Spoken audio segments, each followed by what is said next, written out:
Welcome to the Movement and Performance Podcast, where we explore the value of the body and physical activity for health and quality of life, while giving you the skills needed to make it happen.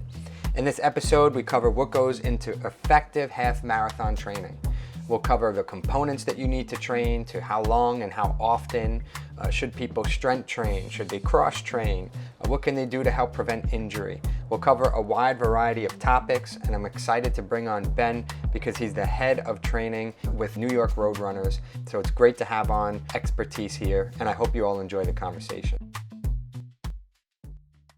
I mean, we're talking, before we recorded, and I think when you travel, I think the best way, or if it's safe enough and you feel comfortable enough, some of the best ways to see a place is to just put your shoes on, and you can go run wherever you are. And it's kind of cool to see different things and go different places. So whether it's in your own backyard or just a new place, I mean, we have 5 boroughs here. We go run in Staten Island, go to someplace in Queens you haven't been.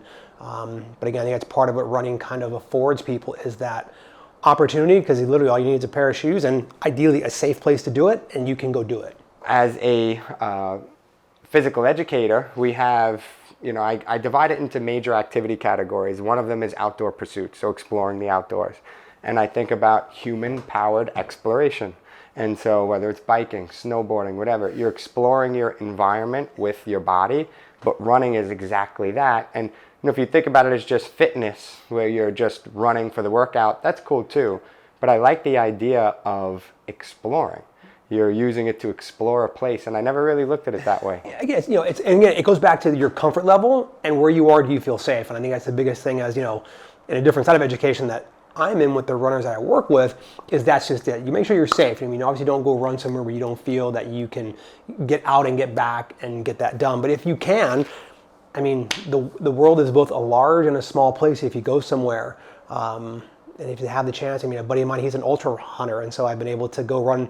I go crew with him. He wants to run hundreds of miles at a time. I don't have that desire in my life to do that, but I've been able to go places and see things crewing for him that have been very unique. And when you're going at this, much more, a more, I don't want to say a slow pace, but a pace of how fast you can go and what you're going to be doing, you have a chance to kind of see things and soak in things a little bit differently. And so when you have that moment, it helps. Okay, now I've found like the meditative and the mental side. I enjoy this process of doing this. And then if you want to get into a training plan or a training to get bigger goals or try things, now I have this habit.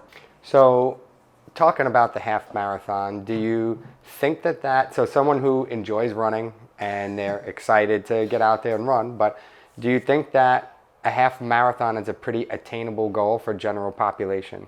Yeah, I was joking with someone a while ago. It's like the half marathons become the new 5K. Like a few years ago, the 5K was like couch to 5K. That was 2010 to 2015. It seemed like everyone wanted to do a 5K, and I still contest that if you train hard for a 5K, you may never wish you'd run a day in your life, because it's really hard to run a really hard 5K because you're on a very high anaerobic level for a long time, and you're really holding this like really high cadence, and you're very uncomfortable. I think the half marathon is very achievable. It also it takes time. You still have to be willing to dedicate and give time on your feet to get the job done, because at the end of the day, you still are covering 13 miles, however long that may take you. Right. So there's no shortcuts, but also it goes back to, what are your goals? Yeah. Do I have a time-based goal? Do I have I just want to finish this goal? And then that's how when I work with somebody, and if you work with somebody in your own time, it's okay, what are your goals? And then how do we structure, however long that training plan would look like to keep you motivated? Because that's the hard part, I think, sometimes is, you're always eager to start, and then however many weeks into it, maybe days into it, hopefully not, you have the ebb and flow, and it's sometimes trying to work through that a little bit. So I would think that it's funny when most people say stuff, and I had this conversation around pickleball, but I'll bring it back to running. But recently someone said, oh, pickleball is the old man's tennis.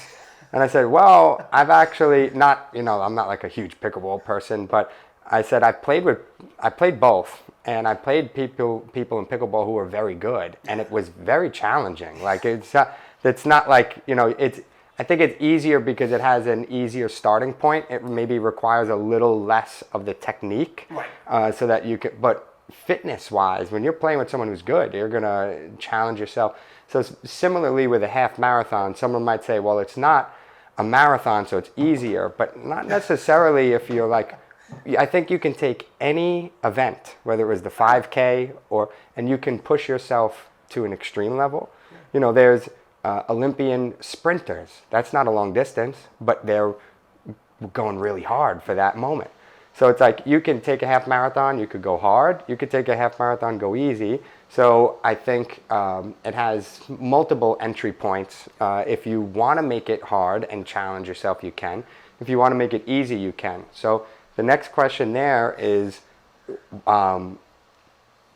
if someone wanted to make it easy, and I'll get to the hard in a second, are they able to walk it? Is there ways to, like, you know, what does that look like? Can they make it easy for themselves and just to reach that goal of doing the half marathon rather than competitively? I mean, 100%. You know, we always say forward is a pace. Whatever, moving forward, it's a pace. Whatever that pace looks like, you can walk it. The RBC Brooklyn Half a few years ago, one of the coaches with our Striders program, he was the back of the race, and he walked a 16-minute mile, and people stayed with him. And that's all he did. He had a 60-minute pace, and he walked the entire 13.1 miles, and people stayed with him, and they loved it. Because again, you're still achieving the goal. And for some people, walking, you know, they say, oh, I'm not fast. I go, you're the fastest version of you, whatever that looks like, however that feels. And so you have to, again, it's always, to me, it's about flipping the script to like make it more positive, because if you make it a negative, then it becomes harder and more difficult and more challenging, and then you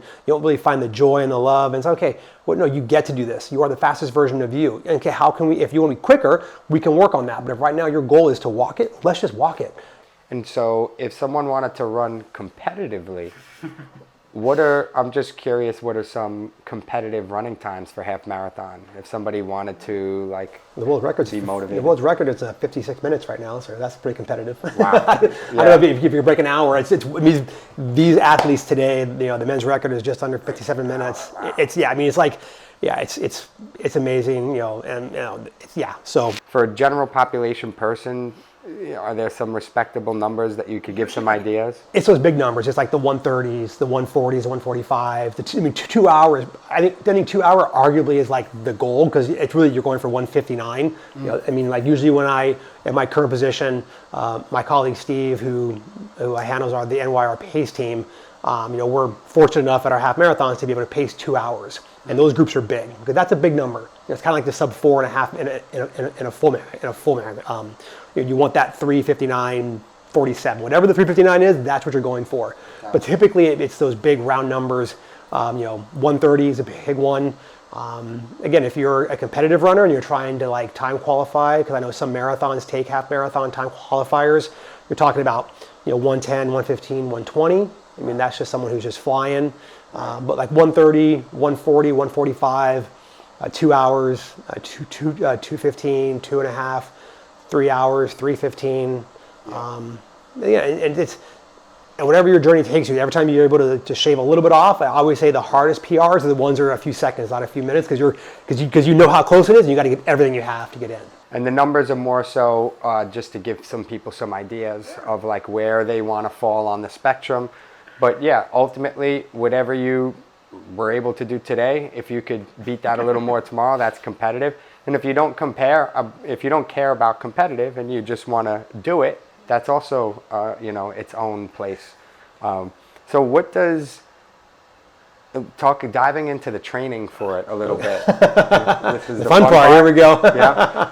What are some of what does the training look like? What are some of the components that people should consider when creating a plan? Yeah, the biggest piece is the aerobic capacity. You have anything really over 800 meters, 1K, you begin to tap into a bigger aerobic capacity than an anaerobic capacity. You need more oxygen to keep going, because you actually run out of you have enough left in your body for about, you know, maybe, you know, up to 2 minutes or so, maybe 2.5 minutes. You can go on an anaerobic state before your body's like, I need oxygen. I've gone anaerobic, I need oxygen to keep this going.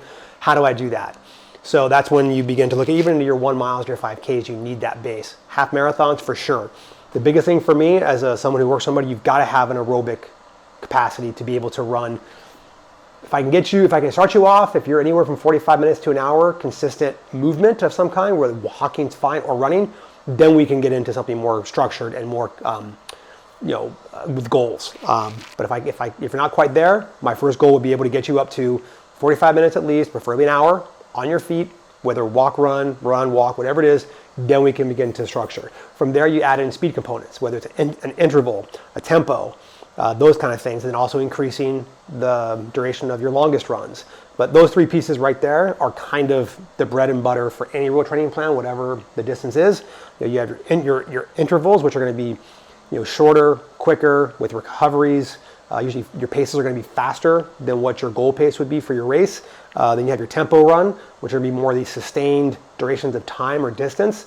The great thing about a half, at least for me, or when I work with either myself or with someone I'm training, the tempo runs tend to be closer to that goal race pace. So you get really used to, okay, this is what I want to try to do. Some may be a little bit quicker, some may be a little bit slower, but you're going to kind of be in that range. And then you have your long run, which again will range anywhere from, depending on where you start. And then I typically either max out those runs, depending, I try to keep them inside the 2 hour, maybe to 2 hours and 15 minutes. So depending on where your ability lies, some runners are running 15 miles for their long run. For a race that's much shorter. And that's one thing I like about a half also, is that for some runners, you will actually be doing potentially the full distance. So now it doesn't become, well, I can run 13 miles, but now can I run 13 miles at my pace? And that's the beauty, because in a marathon, no one really gets to 26. Like even the pros don't go that far. But yeah, if you do all those things and then just take care of yourself, sleep, sit on the couch, it all works. But that's the biggest thing, is take care of yourself too. So it sounds like faster than race pace, and slower than race pace. With the bulk of it being that slower part, yeah. So the slower part, probably building that aerobic base. 100%. The faster part, so you can build some speed, probably, and then the race pace, so you could get used to what you're actually going to run that day. So it sounds like a little more, a little less, and right at the mark. Yeah, because you're training the different systems you have. You have the anaerobic, which is that quicker pace, and also building strength. I mean, a hill workout is still a speed workout. Let's keep it real. It's hard. You're going up a hill, but you'll be going as fast, but you're building the strength. Speed also works on form, so you're kind of forced to use every piece of your running mechanic that you have to maintain that. But also what your body is doing is just saying, okay, you're asking me to do more, this harder effort, so I have to adapt and change that into the stresses. So now your capillaries are, you're getting more of those to carry more oxygen on the red blood cells to keep things going. Your longer distance runs, you're building your mitochondrial space, because that is what attaches onto the different areas and keeps things going from there. Then you have your tempo runs, which is that lactate, that threshold, which is the lovely byproduct that builds up in our system that we're trying to either flush out and or use as an energy source at some point when we're going. And so all three of those components begin to kind of meld together. And I think that's what the hard part, when people see, like, well, how is this all going to help me on race day? Well, it does. You have to trust it. But this thing that we call our body is incredible. It's an incredible machine, and what it can do, you just have to trust it and understand that when you're doing something, all these new stresses are adjusting what you're doing. And it's, understand that when you add a stress, you also need to have, moments of recovery on top of that. You can't keep stressing, because our bodies will take a lot, but we have to be careful of breakdown as well. Yeah, I think usually any good coach is taking whatever the final product is that you want to be good at and kind of isolating certain components and training it. So it sounds like, you're already saying that when you're moving fast, there's certain components you're trying to get at there, and when you're going a little more distance, the mitochondria, all the different things you said, there's certain components we want to isolate and try to build, and then it comes together as that total package at the end. 100%. Yeah, so when it comes to tempo, or all three, let's take all three. Sure. So interval, tempo, like what would that look like in a week? Like, so how many times might I do an easy run in a week? Is that, what would that look like? Usually what we do is when I work with somebody, I slot in the three key runs we need. Our long run, our tempo run, and then those intervals. If I can get those three into a week, then I say, okay, if we can do those three, great. And then we can always move from there to adjust what we need to. So at least one of each. Yeah, ideally. Again, depending on what your goals are. If your goal is to complete, maybe we want to do the long run's always there. That's like the the linchpin is what I call it. That's like the key. I say, where do you want that on your schedule? And I built everything out. I work all weekend, so my long run is going to be on Tuesday. Great, Tuesdays is going to be your long run. Now let's build the rest of it out to work with your time frame. Or if not, most people will do their long runs Saturdays or Sundays. Great, Quick done. question, sorry to cut you off, but the long run is just long, or is it actually longer than the half? I mean, you're not doing a half marathon every week. Again, no. It depends on what the goals are, and that's when I go back to when I work with somebody. Where are you when you start? So your long run is going to be, hey, I only run like 30 minutes. Okay, so I'm going to slowly build you up, maybe by time or maybe by distance. And I'm more of a time-based coach, and people kind of get weird with me, like, well, I got to run 4 miles. I'm like, yeah, but if I told you to run 40 minutes. Could you run 40 minutes? Well, sure. I said, then run 40 minutes. And because again, like it goes back to not every workout's going to be the same, but if I told you to run 4 miles, if you're really struggling that day, you're not going to stop before you hit the number. Or if I run 40 minutes and you go, okay, I can run 40 minutes, whatever happens at 40 minutes happens, but you still make physical gains, but you're not so tied to 4 miles. If I go quicker, I go quicker. If I go slower, I go slower. But I'm letting my body dictate where I'm at in that moment. So again, that's how I work with people, and I work with some people like I don't want that, so I make their plans all miles based, and we just cross our fingers and we hope it works out. But yeah, so once I build that in, then I say, okay, what are your goals? And if I say we can start with this, but I also want to make sure that if I'm working with somebody that I'm not adding too much stress too early, especially if they're not used to what they're going to be doing, because that's when you lead to fatigue, which can lead to other problems, which ultimately, hopefully not, will lead to an injury. So I build somebody up. If I first start with them, we'll just start with the long run, get them to a certain point. Then we'll add in some tempo work to kind of get them used to this uncomfortable running space. Because what happens if you everyone loves to run fast. So if I said to someone, okay, go do a 400 meter repeat, go to a track, one lap of the track, pretty hard, not sprinting, but you should be able to talk. Then take 90 seconds off and do that 5 times. They're gonna love that. That feels great. It's a quick thing. You're working on the anaerobic side of your body. Boom, boom, boom. That feels amazing. You work up a sweat. Your heart rate's really high. Yeah, I'm quick. But it's great. You need that for long distance running, but that's not the core of what you need. You really need this really important aerobic stuff that's going to help you carry you through. So I tell people, and if you're not careful, sometimes those short bursts of energy are also very taxing on our hamstrings or our muscles. If you're not careful, you can injure something very quickly, especially if you're not properly warmed up. So I tend to stay away from that. Again, depending on the runner, if they're already somewhat versed in speed work, I'm more comfortable to do it that way. But I'm also not opposed to just doing short work. I'll tell them to do like short hills, like do 30 seconds up a hill six times. It's hard, but because there's a resistance, it's keeping them from going too hard, where they're not going to get themselves injured. And that's sometimes I work those into long runs to break them up. If someone's just getting new to the sport, I say, hey, you're going to run for 45 minutes today. Towards the end of your run, around like 35 minutes, I want you to find a short hill. Doesn't have to be very steep. And then I want you to run 30, for 30 seconds up hard and do that 4 to 6 times. And then once that's done, continue on and finish your time. And it kind of breaks things up, and it begins to introduce this concept of interval training within that, and also breaks up the long run, because let's be realistic, sometimes long runs can get boring. Right.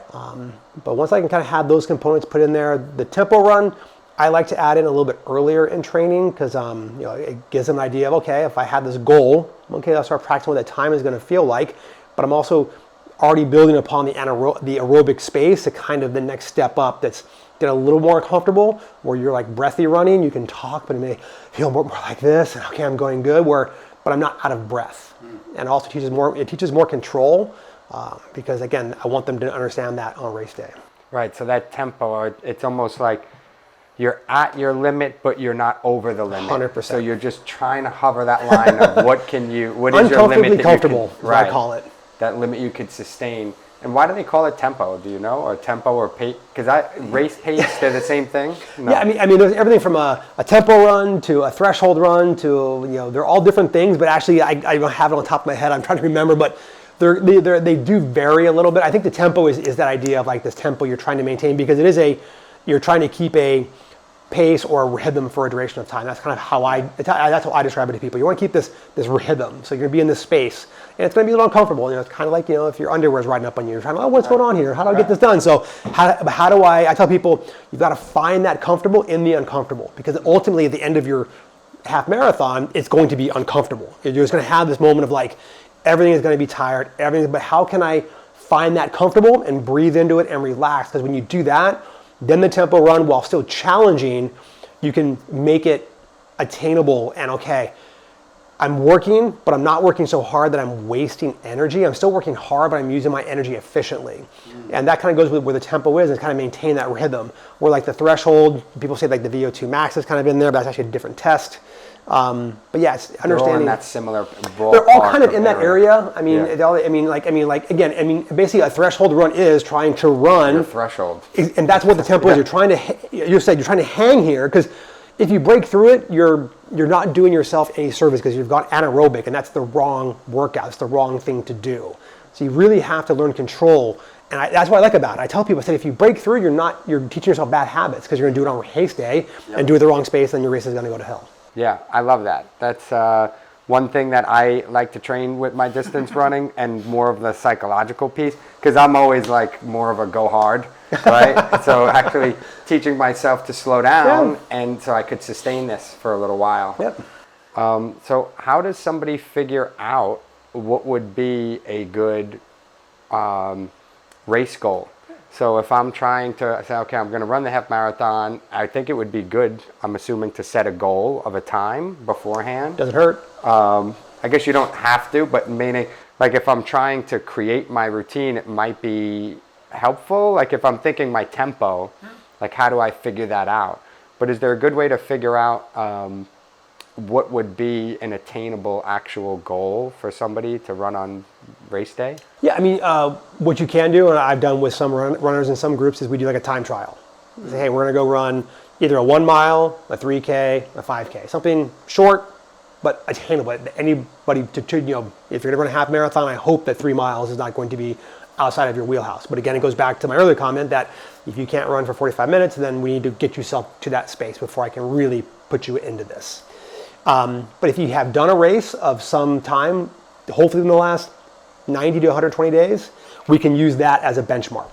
And then we can build times off of that. If I know your 5K time, okay, there's plenty of online calculators out there that you can use if you're on your own. But you can kind of get an assessment like, okay, if my 5K time is 7 minutes, then okay, for a 10K you're probably going to add about 30 or 40 seconds, and we'll add 30 or 40 seconds more, and then up, and then we kind of get a basic idea of what your potential goals could be based off of your current fitness level. And I always stress current fitness level.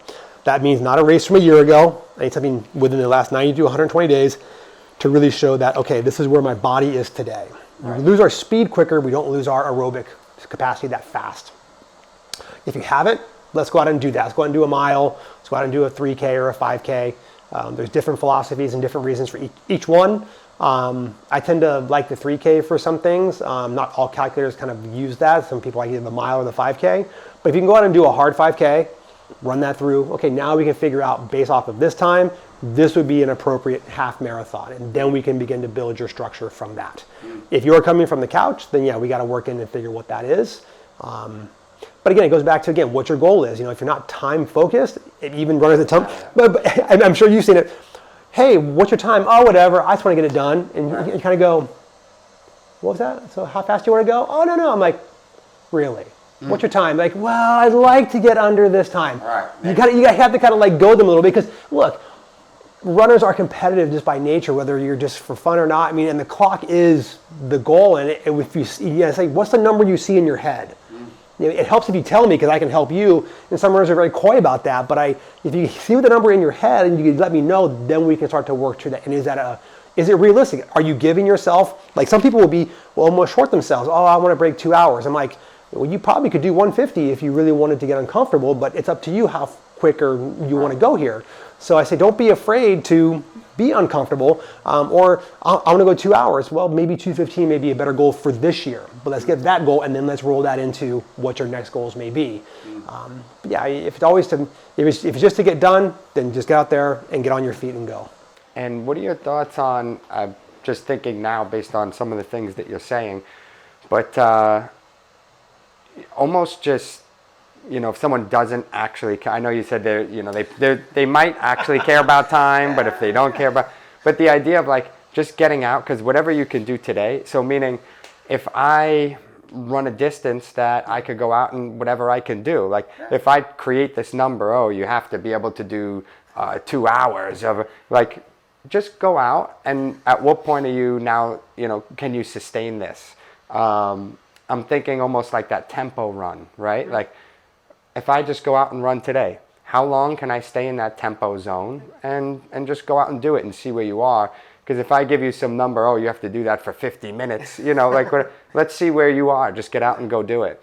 The distance run, same thing. All right, we're going to just get out there, stay away from, being too uncomfortable, stay away from the threshold, be really, really comfortable, and just go until and let's see at what point you start to say, I've had enough. Like that's probably a decent place to start, I think, for some people. Yeah, I mean, like, again, going back to my colleague Steve, he's has this idea of like what the new runner is, and you always want to stop before you're done. So if you're brand new to the sport, don't run till exhaustion. That's not the point. Even when you're training, you should stop. Like when we're doing our long runs for the half or the full, you should be stopping a mile, 10 minutes, before you need to. Like, hey, if you're done, if you had to go run another mile, could you do it? Oh yeah, I could. Good. If I had to run a mile, like, I don't know, man, I'm pretty cooked. Well, maybe we went too hard or too far, or a combination of both. And that's kind of where you have to ask the questions. And then the runner has to obviously be truthful at that point. But yeah, when you're building the aerobic capacity, you just have to be willing to go steady and slow, because if you can't build that piece, and when I look at it, it's really the base of all the work you're going to do. And the way I tell people, I said, do you want your base to be here, or do you want your base to be here? Because if I have a base here, I can't build you up this way. If I can build you here, then I can really push you here. But I've got to be willing. You have to understand that, like, when you're out for your easy pace runs, whether it be a recovery run, whether it be an easy pace run or your long runs, just go and just chill out. Put music on. People say, well, I don't know how, it always feels easy for a while and then it begins to not feel easy. Well, I say, you can do the talk test. Can you talk to yourself? It's New York. We won't think of it any differently. Talk to yourself. It's fine. But if you can speak a full sentence to yourself, Ben, how are you doing today? Or if you're running with a friend, can you and your friend have a full conversation when you're running? That's where you need to be on those runs. Just really in that comfortable, I can run forever kind of vibe. Because that's where you're really working that fat metabolism. That's where you're really starting to use what onboard energy you have. You're not tapping into your glycogen yet to have to burn that fuel. You don't want to tap into that sooner than you have to, because once that's happened to that, then you're already draining a very vital resource that we have a limited amount that we can carry on board. Obviously, if you're going for under an hour and a half, then it's all good because it's all you have. Right. I'm jealous of people that can do that. Let's be honest here. But I'm like, it's like I'm here like trying to battle 145, and I've got to take gels because it's all I've got. But depending on where you are is how much you need. But if you do the training things right, it's the good habits that you need on race that are so helpful. Yeah, I think many people probably, or I don't know, maybe I'm speaking from my own place and my own types of sports, but the idea of doing a workout where you're not dead at the end is probably weird to some people. Like, oh, you mean a long run where I'm just comfortable and I enjoy it and like I'm not, beyond exhausted at the end, or I could still run another mile at the end. It's a different psychological thing. It's a novel concept. Yeah. But it's good. I like that. And what you said earlier about the piece of exploration, it almost makes me think like, go run and enjoy it. Like find another neighborhood, take a train stop somewhere, and depends on safety, this, that, and yeah, I get that too. But explore something because you're enjoying that easy run. Maybe go out there and run a different place. I mean, I always tell people, say, runners don't get lost. We add extra miles. So if you want something you don't know, you get lost. You didn't get lost. You just add an extra mile to trying to where I get back to, and it's fine. Carry your phone. I've done that before. I've been somewhere. I'm carrying my phone with me. I'm following a Strava route on my phone, or I just have that just in case I do get lost. Because no one wants to, but again, it's that moment of exploration. It also takes away like the stress of having to worry about what my pace is or how fast I'm going. I think that's a freeing mentality. I think people get so tied into, I worked with a guy, he called it like the left wrist twitch. You're like constantly doing this. It's like, no. Either turn that around or put something over it or leave it at home, God forbid. Novel concept. I know it's weird to be like, but I have the data, what am I doing? Trust me, your body tells you everything you need to know. The feedback loops that you get from it, it's there. You just have to be willing to listen. And that's the thing that I really stress upon people. I go, when you're running, your body is telling you what's happening. This should just be the verification, this should not be telling this what to do. This should be telling this. You'd be like, okay, I know what I'm doing here. Yep, boom. That's when you really begin to connect with the larger piece that I like to look at what running can be, is just like the feedback is there, and it just becomes this process of just doing. Yeah, I love it. There's a lot of good stuff. Strength training? Should people 100%. do strength training? Yeah. I mean, again, it goes back to where you are in your training. Right. How new to this are you, and how can you adapt and add new stresses? That's the biggest thing. People saying, if you're already in a strength training place and you're coming into running, you may have to cut back on your strength training to give more time to be on your feet. If you're a heavy runner, and now you may have to give up that easy day, or maybe you have to add some strength after one of your workouts to get in some strength work.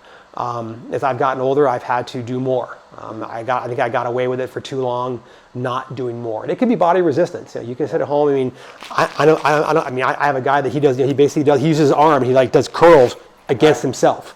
He does He does wall sits. Plank. I mean, who doesn't love a plank? Okay, everybody. No one loves a plank. Let's be honest here. But we all do them.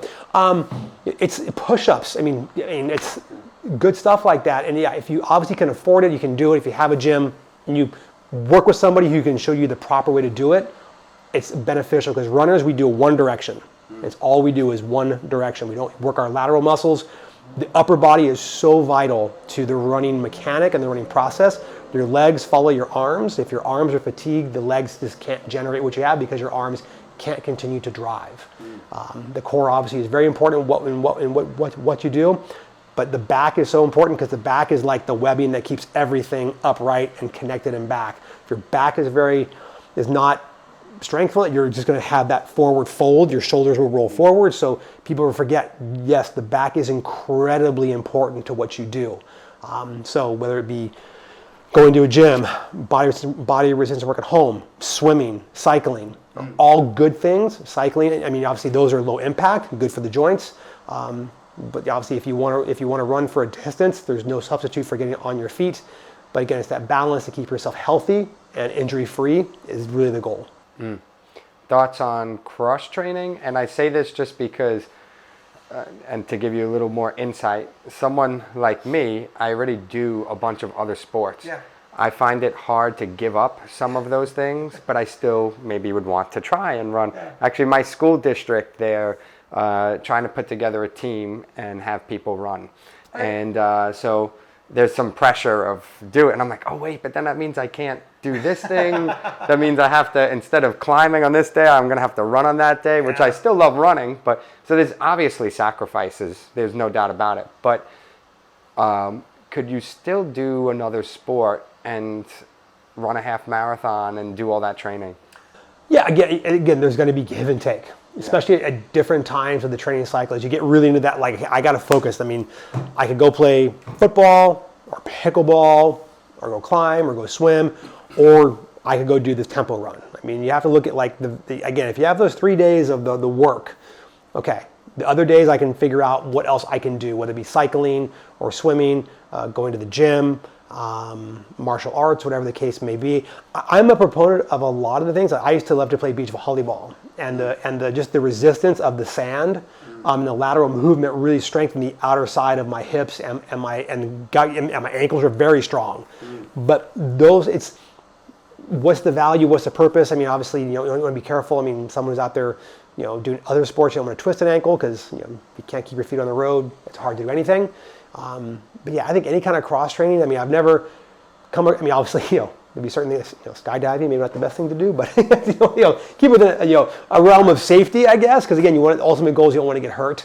But again, anything that builds your body in a positive way and keeps your mind focused, because that way, I think to your point, like, if you had to give up the martial arts and solely focus on running, how much fun would the running be? Because I think you'd miss something that's so important to you. And that's what I think, like, don't give up something. It's almost like, don't go on a diet. You're not losing this. You should be adding things to make you more fulfilled. Right. I like that. Injury prevention. Are there any big, we don't have to dive into all the nuances, but any common things, shin splints, this, that like people get that, any little tips to help them avoid it? Yeah, I mean, and shin splints, the overuse injuries, for new runners, it's the most common one that you get, and it's just, again, it's the added stress and adapting, and it's not building too quickly. I think that's what runners, it all feels good when you first start. So you keep adding, oh man, that 400, I'm going to do this, I'm going to do that. You're like, no. Pump the brakes. It's built smart, because it all feels good early, but you want to feel good, in 6 weeks' time. But yeah, shin splints are one of the most common overuse injuries we get. Knee discomfort can be, another one, because again, part of running actually builds bone density. So there could be some discomfort as the body is having to adapt to what you're asking. Hips are kind of common as well.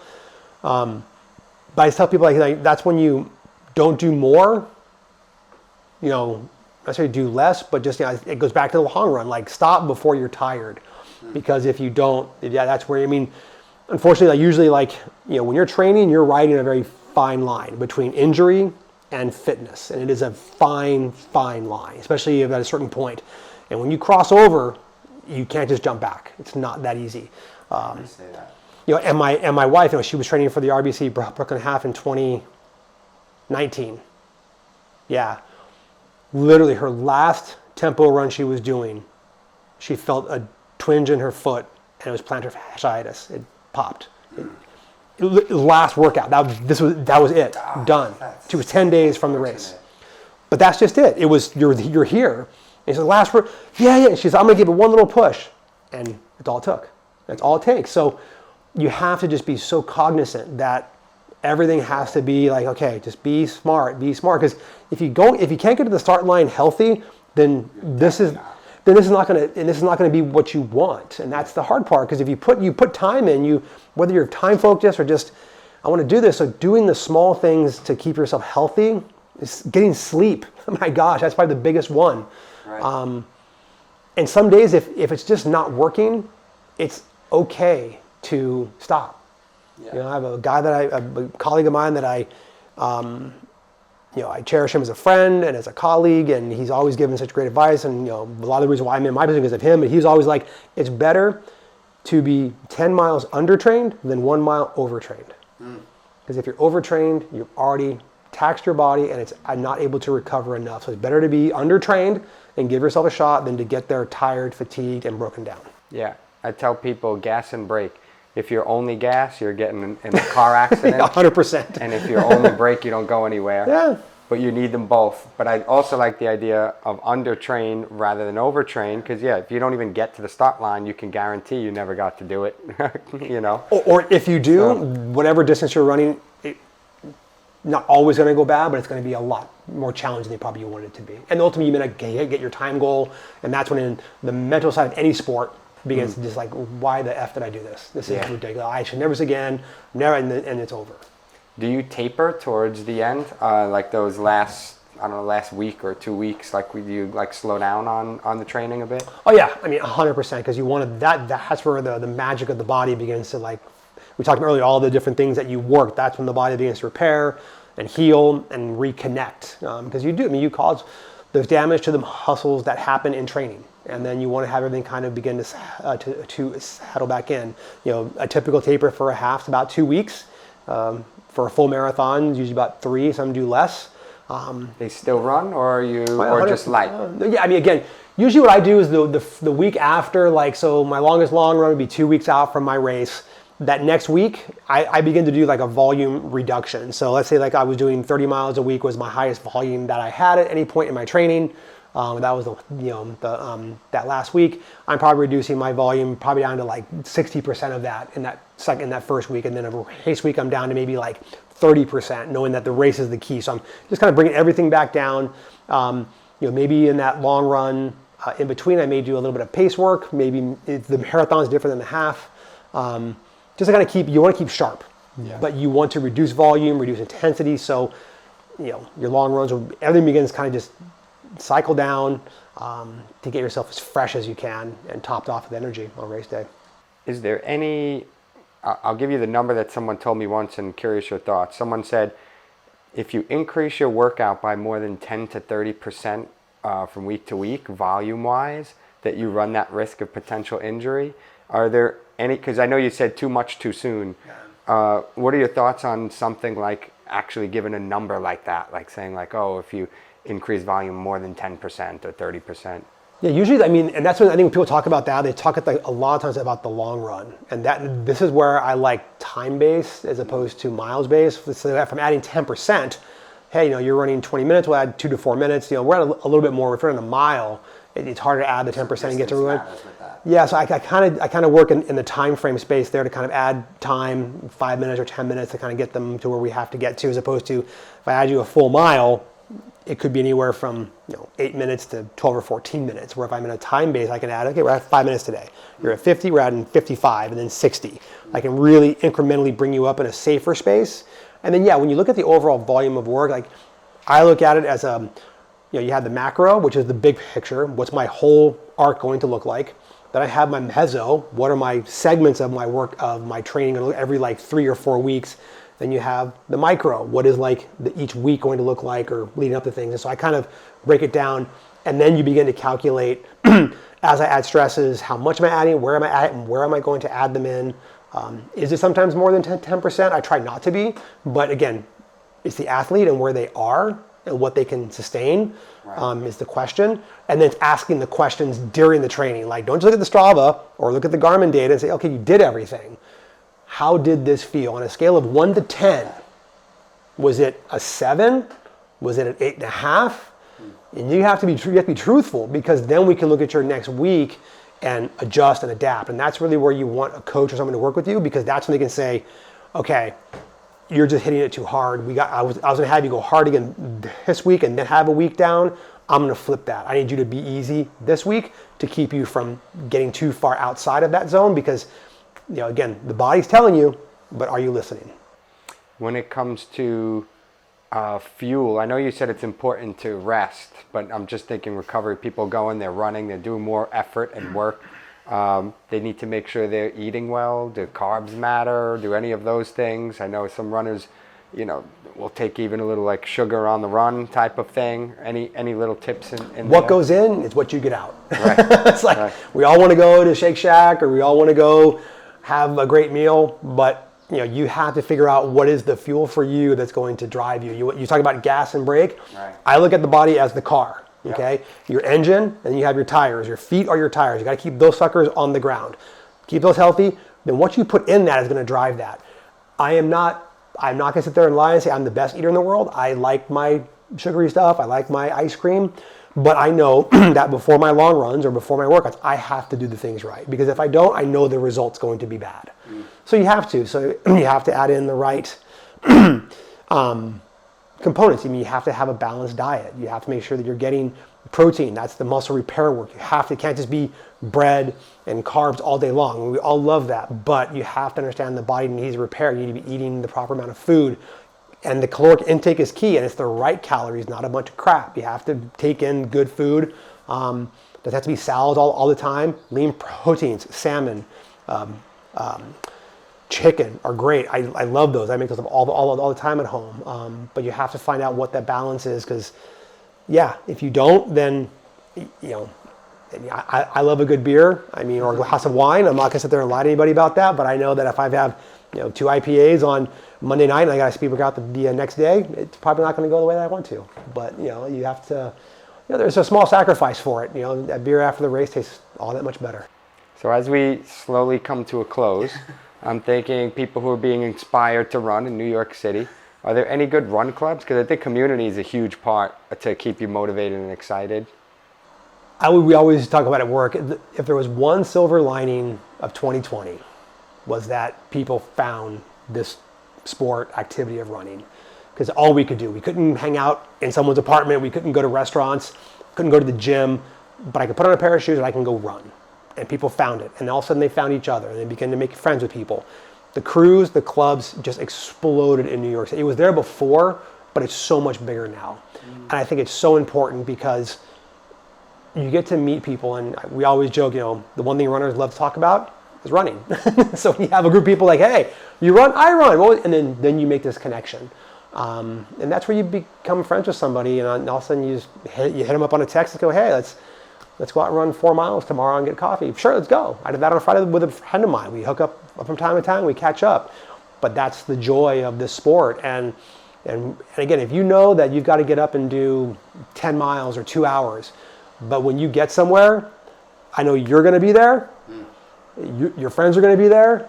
Okay, I get there, I'm not alone. We're all going to do this, and it's that shared experience of this process and this moment that makes it so much more worth it, because it's a bigger meeting than just clocking out the 10 miles. And and I'm sure it's wild how fast it goes. I was running with some people a while ago who were doing like a 90-minute run or 2-hour run. And they're like, oh, we're done? I'm like, yeah, we're done. It's always like, I had no idea. I'm like, that's just it.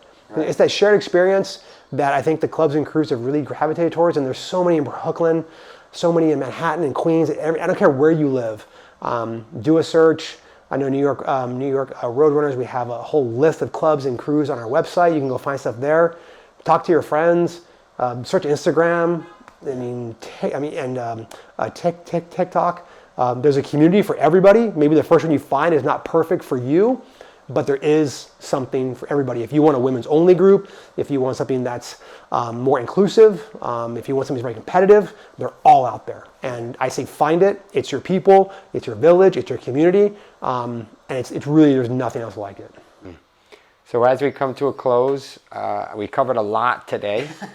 Are there any, I always open the floor just in case there was something that maybe you wanted to say that we didn't get to hit, but just opening the floor, is there anything else you want to share? And no pressure to share anything either. Look, one of the things that I talk to people a lot about is that you get to do this. And that's for me, that it's flipping that script as opposed to I have to.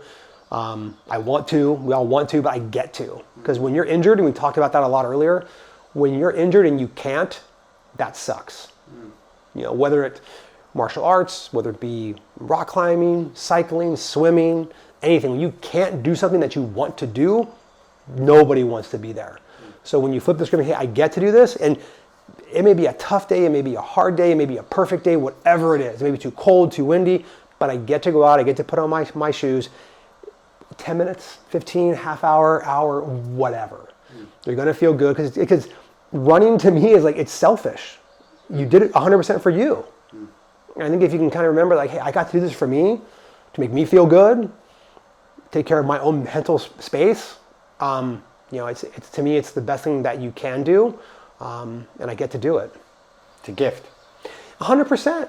It is, because when you can, you're like, what the hell am I doing, man? Yeah, I love it. So thank you for coming out today. There's a lot of good gems in here. I can't wait to rewatch it myself, take some notes. But I really appreciate you. Thank you. Oh, my pleasure, my friend. Definitely. Thank you so much. It was good times. And the car accident. 100%. And if you only break, you don't go anywhere. Yeah. But you need them both. But I also like